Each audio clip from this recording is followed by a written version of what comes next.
자동차를 타시면서 전진 기아는 1단, 2단, 3단, 4단, 5단까지 있지만 후퇴 기아는 하나만 넣죠. 여러분, 비행기가 아직까지 인류가 타고 다니는 교통수단에는 가장 빠른 비행기가 후진 기어가 없어요. 비행기가 후진하는 거 없습니다. 전진하는 것입니다. 우리의 믿음, 지난주보다 이번 달보다 다음 달이 더 좋은 믿음들 되도록 전진하시길 바랍니다. 만약에 한반도에 전쟁이 일어난다면 어떻게 될까? 우리나라 5천년 역사에 이렇게 평화로운, 어쨌든 전쟁이 나지 않고 67년이 계속됐습니다. 세계 역사에 30년 전쟁이 일어나지 않고 유지된 적이 별로 없어요. 왜냐하면 1세대가 지나가면 사람이 나이가 30년이 넘어가면 20대, 10대가 40대, 50대가 되기 때문에 전쟁을 잃어버립니다. 그래서 다시 또 전쟁하는 것입니다. 만약에 한반도의 전쟁이 6.25 사변처럼 또 일어난다면 어떻게 될까? 우리나라 인구의 2,200만 명이 이 수도권에 모여 있습니다. 절반 가까이 이 수도권에 밀집되어 있는데 북한의 위력적인 무기 장서정포가 11,000 문을 열고 50만 발씩 한순간 쏟아버리는, 한순간에 100만 명 이상이 그 자리에서, 그리고 얼마만한 엄청난 살상이 일어나고 파괴는 이루 말할 수 없고, 지금까지 쌓아올린 모든 이런 발전과 공이 다 역사가 후퇴해버리는 도저히 불가능한 모습이 됩니다. 우리나라가 60년 전 6.25 사변 이후에 전 세계에서 가장 최빈국, 꼴등에서 두 번째 가난한 나라,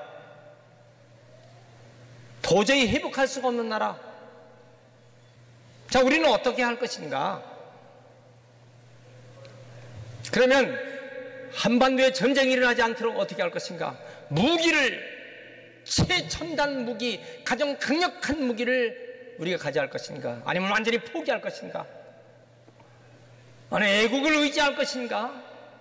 정치를 잘하고 애교를 잘해야 될까? 기가 막힌 두뇌를 가진 사람들이 정치가가 되고 대통령이 되면 될까? 야, 그러면 결국 우리나라가 어떻게 해야 하나님 안전한 전쟁이 없는 나라가 될까? 자, 우리는 성경으로 돌아가고 역사의 교훈으로 들어가는 것입니다.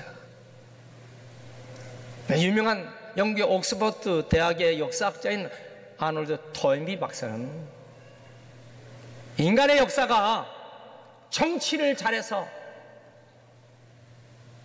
국가가 발전할까? 아니면 강력한 군사력을 가지고 있어야 국가가 발전할까? 지혜로운 지혜자들이 많아야 국가가 발전할까? 문화가 발전해야 될까? 사회가 발전해야 될까? 여러 가지 측면에서 문화사, 정치사, 경제사, 물리적인 힘, 이렇게 말합니다. 결론은 뭐냐면 역사를 움직이는 힘은 무엇일까? 군사일까? 정치일까? 뭐가 역사를 움직이는 힘일까?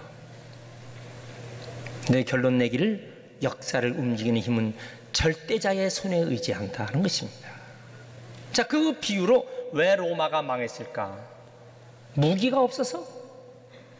경제력이 약해서 로마가 망했을까요? 인구가 적어서 망했을까요? 똑똑한 철학자들이 없어서 망했을까요? 지식인들이 없어서 망했을까요? 로마가 망한 이유는 무엇일까? 부패와 타락과 죄악입니다. 그것이 로마 멸망의 원인이에요. 오늘날 미국도 망할까? 로마처럼? 숙제지요. 로마와 같이 미국도 멸망할 것인가? 사람들이 많은 연구를 하고 논문을 씁니다. 결론은 뭐냐? 아직은 망할 때가 좀 아니다, 이렇게 보는 거예요. 왜 그럴까? 그들은 하나님 말씀을 붙잡고 그 근간으로 사기 때문에. 무신론자가 대통령이 될 수가 없는 나라, 대법원장이 성경의 손을 얹고 서약을 하고 재판을 서원하면서 하는 나라, 아직도 기반은 성경에 기반을 둔 프로테스탄티즘이 지배하는 나라이기 때문에 아직은 멸망할 때는 아니다 보는 것이에요. 우리나라가 어떻게 해야 전쟁이 없고 평화로운 나라가 될까요? 그렇다면 죄 짓지 말아야 합니다. 부패하고 타락하고 음란하지 말아야 합니다. 우리나라가 만약에 음란하고 타락하고 부패하고 우상숭배하고 절간, 점쟁이, 무당 이렇게 해서 사회가 혼탁하면요, 성경에 있는 것처럼 이스라엘을 멸망시켜 바벨론 파사, 메데 파사에 그 처참한 포로로 끌려가고 비참한 모습이 되는 그런 성경의 말씀대로 우리가 죄짓지 말고 하나님 앞에 우상 숭배하지 말고 성실한 백성 한 마음으로 한 사명 한 목표로 사는 나라가 되어야 할 줄 믿습니다. 할렐루야. 67년 지난 지금 우리나라가 다시는 옛날 유교하고 지금은 달라요. 말씀드렸죠? 차라리 죽은 자가 행복한 나라가, 죽은 자가 행복한 죽음이다. 산 자가 얼마나 고통스러운 것이 될까? 이것이 한반도를 향한 전쟁의 비극의 결론입니다. 오늘은 한 주간 동안 맥주 감사주를 앞두고 맥주 감사주를 준비한 마음으로 살아가는 주일이 되는 것입니다. 오늘 말씀 보니까 맥주절을 지키라 이렇게 말씀했어요. 오늘 16절에 왜 맥주절을 지키라고 명령하셨을까요? 자, 오늘 저는 우리 교회 성도들이 하는 일이, 열심히 하는 일이 참 많습니다. 전도하느라고, 전도 열심히 합니다라고 허리띠를 졸라매고 전도하고 전도 후원을 하고, 또 저 태평양 지역 복음 선팔에서 우리가 선교지 센터를 위해서 더 헌신하고 열심히 나가는데, 또 은혜 받고 은혜롭게 살려고 결단하고 서원하고 하고 있는데, 오늘은 또 맥주 감사절이구나. 제가 이 말씀을 준비하다가요, 선뜻 이런 생각이 떠오르더라고요. 학교를 입학했어요. 학교 입학한 걸로 끝납니까? 입학 시험은 봤지만은 입학금 내야죠. 대학교 입학금이 결코 사립대학 입학금 싸지 않습니다. 국립대학이나 사립대학이나 등록금 내야 돼요. 등록금만 내서 되겠습니까? 옷 준비해야죠.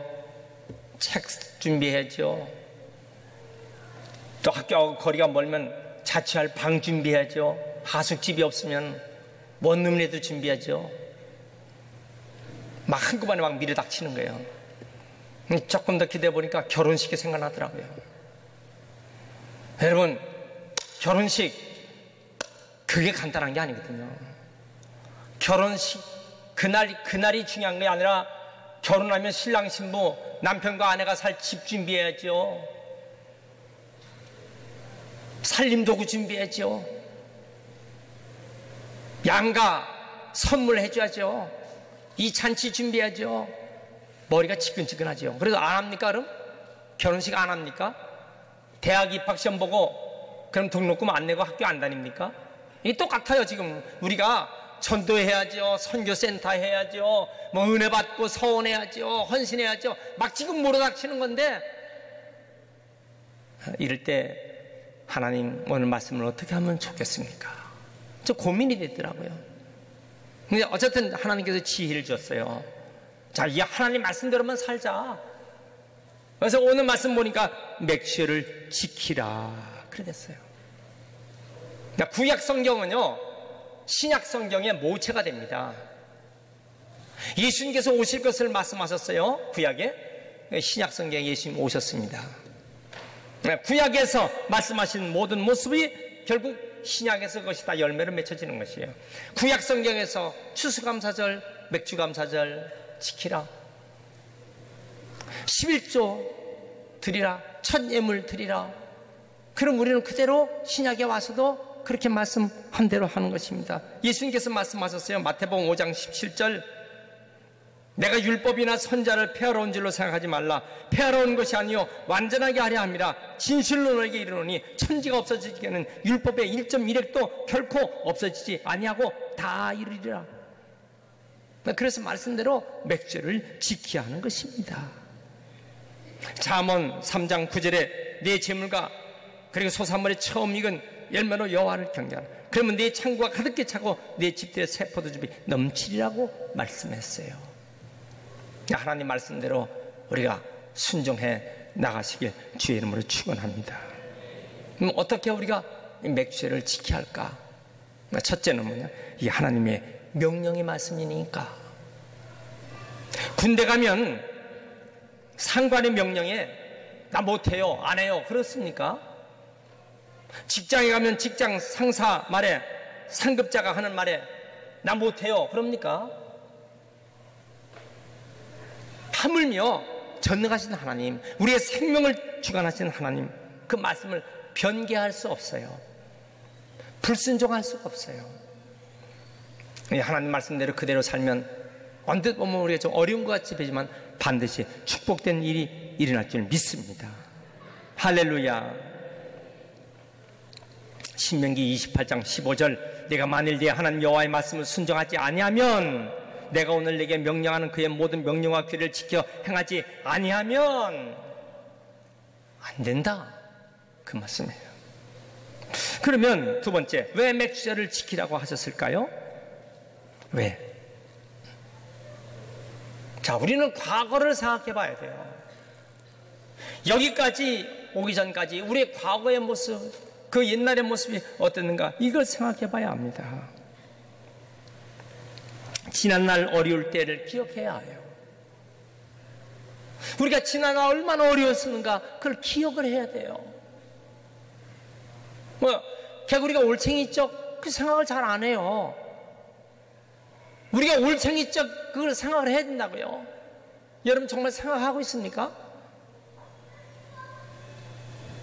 이스라엘 백성들이 올챙이적을 생각하지 않는 거예요. 그 애굽에서 고통스러웠던, 그리고 광야 40년 동안 하나님께서 그렇게 지켜줬던 것, 그런데 이제 가나안 땅에 들어왔어요. 첫 곡식, 하나님께서 그래서 지난날을 생각하면서 그 어릴 때를 기억하면서 하나님께 감사해라. 두 번째는 지금 하나님께서 나에게 주는 은혜를 감사해라. 가만히 생각하면 여기까지, 그리고 나의 지금 하나님께서 주신 은총으로 사는 거, 그 감사해라. 그 교만할 수가 없어요. 어떤 분이 골목을 10년 동안 아무 이상 없이 다녔는데 어젯밤에 강도를 당했다는 거야. 피투성이가 되고 있는 거 다 빼앗기고. 그래서 그만 강도에게 찔려갖고 말이야, 피가 나고 막 그런데 자기 방에 들어와서는 하나님 감사합니다. 몇 가지. 첫째, 10년 동안 아무 탈 없이 골목 다녔는데 10년 동안 탈 없이 다닌 거 감사합니다. 오늘 처음 한번 당한 건데. 여러분 그런 생각합니까? 두 번째, 피를 철철 흘렸지만 하나님 살아있게 한 거 감사합니다. 뺏긴 거 다 뺏겼고 철철 흐르는 이 피 흘리는지만 하나님 살아준 거 감사합니다. 살려주신 거 감사합니다. 또 감사는 하나님, 내가 저 강도가 되지 않고 내가 강도에게 당한 거 감사합니다. 내가 강도가 됐다면 매일 사람을 저렇게 피 흘리게 하고 뺏고 죽이고 할 텐데 하나님 그렇지 않고 감사합니다. 하나님 아버지 뺏기고 몸도 이렇게 피가 나지만은 천국 뺏기지 않은 거 감사합니다. 천국 뺏기지 않은 거 감사합니다. 그게 누굽니까? 침례교 목사인 영국의 스펄전 목사의 고백이에요.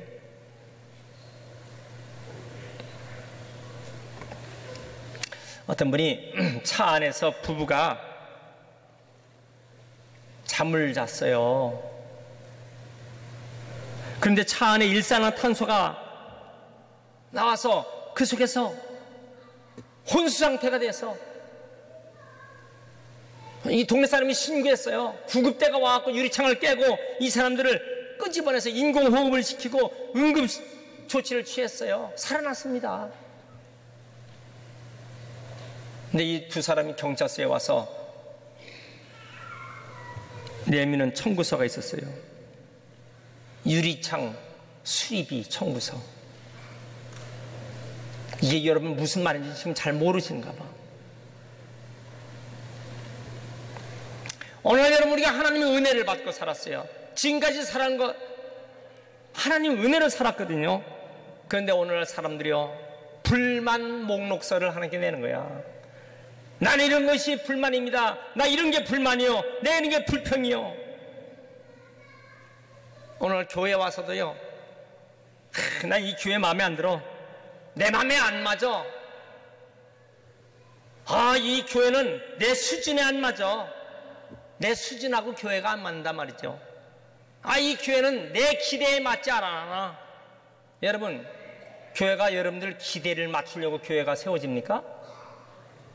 여러분들 기분 맞추려고 교회가 세워지느냐고요? 여러분들 마음 기분 맞추려고 교회가 세워지느냐고요? 여러분의 수준 맞추기 위해서 교회가 세워진 겁니까?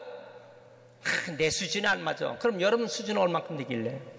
근데 만약에 여러분들 그런 생각한다면요 그 사람 신앙생활을 못하는 사람이에요. 그러면 자기 집은 자기 수준에 맞아요? 자기 가족들은 자기 수준에 맞습니까? 내 식구들은 내 마음에 맞아요? 그러면 내 직장은 내 수준에 맞고 내 직장은 내 마음에 맞고 내 기대에 딱 맞는 직장 생활합니까? 이런 사람은 행복하지 못합니다. 항상 기뻐하라. 쉬지 말고 기도하라. 범사에 감사하라. 이는 그리스도 예수 안에서 너희를 향하신 하나님의 뜻이니라. 할렐루야.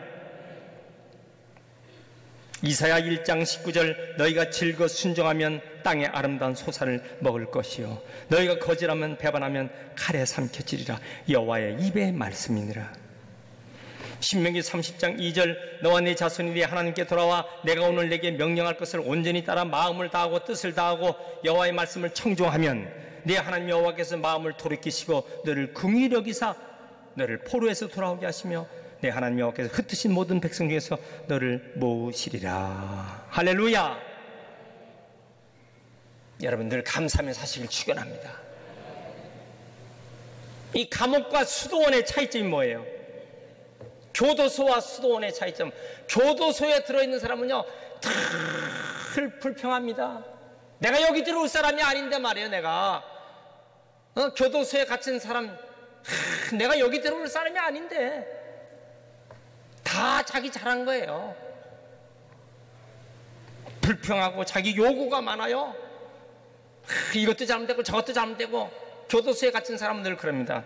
근데 수도원 똑같습니다. 수도원도 갇힌 그 수도사들은 뭐 합니까? 환경은 같아요. 그렇지만 수도사들은요 늘 감사합니다. 하나님 감사합니다. 늘 기도합니다. 여러분 이 감사는 깨닫는 데 있는 거예요. 가만히 생각해 보세요. 그래서 이 감사의 유형을 세 가지로 봅니다. 첫째, 물리적 감사. 물리적 감사는요 뭐 줬기 때문에 뭐 얻었기 때문에 뭐 응답됐기 때문에 이런 물리적 감사를 조건적 감사라고 하는 것이에요. 조건적 감사. 먹을 것 주셔서 감사, 입을 것 주셔서 감사, 해결되어서 감사, 고쳐서서 감사, 탈 없어서 감사. 이런 감사 물리적 감사. 두 번째 감사 철학적 감사예요. 감옥에 들어있어도 하나님께 감사, 힘든 일이 있어도 감사, 빈곤에도 감사, 깨닫고 보니까 감사. 없는 것도 생각해 보니까 감사. 이걸 철학적 감사라고 합니다. 생각해 보면, 잘 생각해 보면요, 깨달아지는 거예요. 그래서 감사, 필로소피 이런 이 철학 깨달았어요. 머리가 깨달음을 줘서 그러면 감사한 생각이 나. 이런 철학적 감사가 있어요. 세 번째 감사, 어떤 감사? 신학적 감사가 있어요. 내가 지금 이렇게 살지만은 예수 그리스도 십자가의 보혈의 피로 내가 구원받았어. 그래서 나는 천국 백성 된 거예요. 내가 이렇게 살다가 이 세상에서 끝난다면 나같이 비참한 사람이 어디 있어? 그런데 하나님 나를 천국으로 인도해 주시고 천국을 나의 것을 만들어 주신 하나님 은혜, 예수님의 십자가의 은총 감사. 이 감사가 절대적인 감사입니다. 주님 오실 때, 주님 재림하기 임박한 지금, 여러분, 우리의 참 신앙은 어떤 신앙? 절대적인 감사가 있길 축원합니다. 그런 속에서 사도 바울은, 다윗은요, 시편 23편 뭐라 그랬어요? 다윗은 고통 중에 있으면서도 내 잔이 넘치나이다. 내 잔이 넘치나이다. 내가 생각해보니까 난 말죄요. 내 형편이 어떤 사람이요? 형편없는 그런 말죄인데 하나님 나를 왕으로 만들어줬어요. 그렇지만은 고통스러운 일이 수시 많아. 반란이 생겨나죠. 죽음을 피해서 도망다니죠. 그렇지만은 시편 23편의 결론은 뭐예요? 여호와는 나의 목자시니 내게 부족함이 없으리로다. 사망의 음침한 골짜기를 다닐지라도 해를 두려워하지 않는 것은 주께서 나와 함께 하심이라. 내 잔이 넘치나이다. 여러분, 우리가 이러한 다윗과 같은 감사의 모습이 되시길 주의 이름으로 축원합니다. 할렐루야. 자, 그러면 우리가 맥주 감사절을 어떻게 지켜야 할까? 어떻게 하면 이 맥주 감사절을 잘 지켜? 한 주간 동안 그걸 생각하면서 살아야 돼요. 우리가 가만히 돌이켜보면요, 감사한 것이 너무너무 많아요. 그래서 하나님 앞에 무엇을 드릴까? 그래서 미가 선지자는 미가서 6장 6절에 이렇게 말씀하세요. 내가 무엇을 가지고 여호와 앞에 나가며 높으신 하나님께 경배할까? 내가 번제물로 1년 된 송아지 가지고 할까? 아니면 천천 수양 만만의 강물 같은 기름을 기뻐하실까? 내 허물에서 내 맏아들을 내 영혼의 죄를 말하면 내 몸의 열매를 드릴까? 이 사람아, 주께서 선한 것이 무엇임을 내게 보이셨나니 여호와께서 내게 구하는 것은 오직 정의를 행하며 인자를 사랑하며 겸손하게 내 하나님과 함께 행하는 것이 아니겠느냐? 여러분, 좀 착해야 합니다. 선하고 정의로워야 합니다. 믿습니까? 하나님 앞에 착하고 선하고 귀한 모습을 보이는 우리는 모든 하나님의 백성들 되시길 축원합니다. 그러니까 하나님이 요구하시는 게 뭐예요? 그래서 늘 내 가슴을 두드리면서 하나님 아버지, 나는 정말 부족합니다. 나는 하나님 부족합니다. 하나님 나를 용서해 주세요. 그래서 시편 51편 17에 하나님께서 구하시는 제사는 상한 심령이라 여호와께서 상하고 통회한 마음을 멸시치 아니하시느니라 그랬어요. 여러분, 늘 하나님 앞에 나의 부족함과 나의 허물을 늘 하나님 앞에 구하면서 회개하는 심령을 하나님 기쁘게 받을 줄 믿습니다. 할렐루야. 하나님이 구하시는 재물, 정성과 충성 아니겠어요? 사렙다 마을에 사는 한 과부가 엘리야를 위해서 생명과 같은 떡 한 조각, 자기 아들과 함께 마지막 먹고 죽을 그 떡 만들려고 하는데 먼저 나를 위해서 만들고 그 다음에 내 아들과 함께 먹으러. 여러분, 그게 말이 됩니까? 그전 그 말씀에 순종했어요. 그러면 3년 6개월 동안 하나님께서 그 가정에 먹는 것, 마실 것 책임지시는 하나님, 왜 이 말씀을 하십니까? 시편 50편 23절, 감사로 제사를 드린 자가 나를 영화롭게 하나니 그 행위를 옳게 하는 자에게 내가 하나님의 구원을 보이리라. 여러분, 감사하면서 사시길 주의 이름으로 축원합니다. 하나님은 우리의 모든 모습 우리의 모든 하는 모습을 돌이켜보면서 하나님 앞에 불평하고 원망하고 하는 그런 생활을 하지 말고 감사한 모습을 1년의 반을 지나오면서 여기까지 살게 하신 거 감사. 제 친구가 어제 문자가 왔어요. 이봐, 친구가 하나 또 죽었어. 이규세 68세 죽었네. 조문이나 띄우지. 여러분, 사람이 세상에 살다가요 하나 할 때가 많아요. 우리가 일생을 살면서 한 사람 전부 다 떠납니다. 여러분, 100세 시대라지만 100세까지 건강하게 사십시오. 그점 200세는 못 사는 거 아니겠습니까? 사는 날 동안에 건강하게 감사하며 사셔서 영원한 천국에 사시길 축원합니다. 그래서 이번 한 주간은 감사한 마음을 가지고 살아야지 삐죽빼죽 불평하고 원망하고 하지 마세요. 하나님 감사합니다. 감사한 이번 한 주간은 다 되시길 주의 이름으로 축원합니다.